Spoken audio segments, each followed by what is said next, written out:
In real life, we are allowed to copy best practices. In school, we're not allowed to copy in our friends' homework or our friends, right? Exam. But in real life, why not copy best practice, right? It's called copy with pride. Lo pernah stuck di Transjakarta, macetnya minta ampun kan? Sambil kita mikir, kapan sih negara ini bisa kayak Singapura? Bersih, rapi, efisien, kayak cuma ada di mimpi gitu.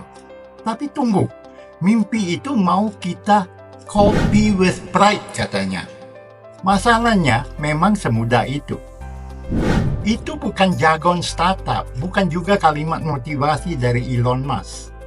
Itu pernyataan resmi dari Prabowo Subianto, Presiden Indonesia, ketika beliau bertemu Perdana Menteri Singapura Lawrence Wong. Dan maksudnya jelas, kami akan menyalin kebijakan Singapura dengan bangga. Tapi tunggu dulu, Singapura yang mana Pak? Dan lebih penting, apa yang sebenarnya mau kita copy?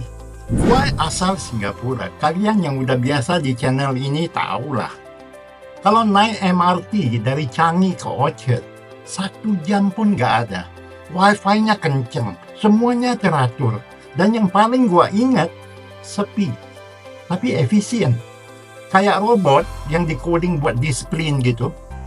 Indonesia, naik Transjakarta aja bisa ketiduran dan tetap belum sampai. Anak muda di Bekasi mungkin lebih hafal aplikasi ojek online ketimbang arah jalan ke kantor kelurahan. Ini bukan salah siapa. Ini sebenarnya soal ukuran. Dan teman-teman, kita mesti jujur. Indonesia itu ribuan pulau, jutaan problem, dan miliaran ego. Itu kayak bandingan kucing rumahan sama harimau hutan. Satu bisa dilatih, yang satunya nggak apa. Lo mesti bertaruh nyawa dulu. Singapura punya 5,9 juta penduduk. Indonesia 280 juta kan? Singapura punya GDP per kapita 84.700 USD. Indonesia sekitar 4.940 USD. Bahkan kalau lo kalikan 17 tahun gaji UMR di sini, belum tentu bisa nyamain tabungan orang Singapura yang kerjanya di sektor publik. Dan jangan lupa, Singapura itu kota negara, city state. Pemerintahnya bisa kontrol semua dari ujung pelabuhan sampai ke atap rumah susun. Coba lu pikir, di Indonesia ada berapa bupati yang bahkan nggak tahu anggaran desanya bocor kemana. Tapi tetap aja kita tergiur. Kita lihat apartemen HDB yang bersih dan tertib. Lalu kita bilang, oh Indonesia juga bisa kok kayak gitu. Serius? Lo yakin Jakarta bisa kayak Singapura? Padahal banjir dikit aja warganya langsung nyalahin langit. Prabowo bilang dia suka sistem pertahanan dan keamanan Singapura. Ya, gua nggak heran. Singapura memang punya cara jaga ketertiban tanpa harus manggil aparat tiap hari. Tapi itu juga karena mereka punya sistem hukum yang jelas. Sistem hukum yang tegas dan dijalankan tanpa pandang bulu. Di sini, kadang hukum cuma berlaku kalau viral dulu di Twitter. Di Singapura, hukum berlaku bahkan sebelum sempat mikir. Another officer appears from... Lo tahu nggak? 79% warga Singapura tinggal di perumahan milik negara. Bukan rumah susun kumuh, tapi flat modern yang dibangun HDB. Ya, HDB itu semacam BUMN property, tapi dengan presisi militer. Di Indonesia, kita punya rumah subsidi yang banyaknya berhantu. Jangan rusak, air nggak ngalir, dan akses sekolah cuma buat anak yang kuat jalan 3 km. Tapi kita tetap pengen nyalin. Karena kita capek lihat korupsi, capek lihat kemacetan, capek lihat janji yang digoreng tiap kampanye tapi rasanya tetap hambar kayak nasi kotak. Tapi lu harus paham, Singapura bukan cuma soal ukuran dan efisiensi. Mereka punya budaya malu dan integritas tanpa kompromi. Kalau nyogok, ya bisa dihukum beneran. Kalau lambat kerja, ya bisa disuruh resign. Bahkan kalau lu menteri pun.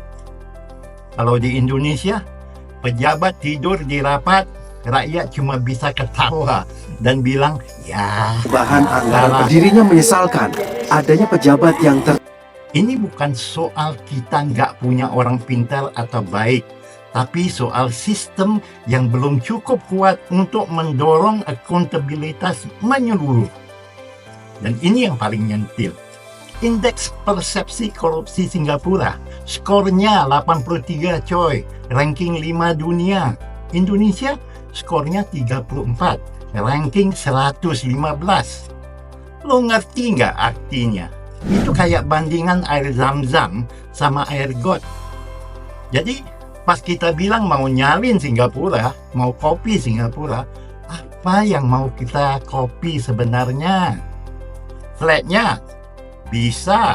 Tapi siapa yang jamin nggak jadi proyek mangkrak atau lahan korupsi? Disiplinnya? Kalau menurut gue agak susah. Karena yang ngatur aja sering telat. Sistem hukumnya? Waduh, kita masih debat soal siapa yang salah antara maling ayam dan koruptor bansos. Tapi ini bukan tentang menertawakan bangsa sendiri ya. Ini tentang menyadarkan bahwa perubahan itu nggak cukup dengan copy paste. Karena negara itu bukan document word. Dia hidup dong. Dia bernapas. Dan penuh luka lama yang nggak sembuh cuma karena ganti kebijakan. Gua ya nggak sekali lah, gua nggak anti Singapura. Gue kagum sebenarnya. Mereka memang nggak punya sumber daya alam, tapi mereka punya sumber daya mental, kedisiplinan, integritas, dan keberanian menindak. Kalau Indonesia punya nikel, punya emas, sawit, gas, tapi kita kekurangan satu hal. Keberanian politik. Gue tanya, berani nggak bikin reformasi tanah yang nyentuh para pengusaha kakap? Berani nggak potong jalur mafia pangan yang bikin harga kebutuhan pokok melambung? Berani nggak berhenti kasih jabatan ke orang yang cuma numpang foto di baliho dan nggak punya kapasitas? Berani nggak menerapkan hukum dengan adil bahkan ke lingkaran terdekat kekuasaan? Bro, bukan soal seberapa cepat lo nyalin kebijakan, tapi seberapa siap lo bayarin harganya. Dan harga itu mahal deh. Lo bakal dimusuhi, dicurigai, dihancurkan malah. Mungkin bahkan dikriminalisasi. Tapi itu harga dari kemajuan. Singapura sudah bayar itu sejak zaman Lee Kuan Yew. Dan mereka nggak minta disalin. Mereka cuma pengen dihormati karena mereka kerja, bukan retorika. Jadi kalau hari ini lo dengar pejabat bilang, kita akan menyalin Singapura dengan bangga. Ya, lo boleh bangga, tapi juga lo boleh bertanya, apakah kita benar-benar siap untuk berubah sampai ke akar-akarnya? Atau kita cuma senang tampil mirip? Tanpa niat jadi beda dari masa-masa lama kita. Ya, sampai di situ aja ya. Maaf ya. Niat gua bukan untuk menjelek-jelekkan bangsa sendiri ya. Tapi asal kita semua sadar. Kalau lo suka narasi ini, share ke teman lo yang masih percaya perubahan ini soal ganti pemimpin. Padahal yang harus diganti adalah cara berpikir kita. Dan itu gak bisa di copy paste.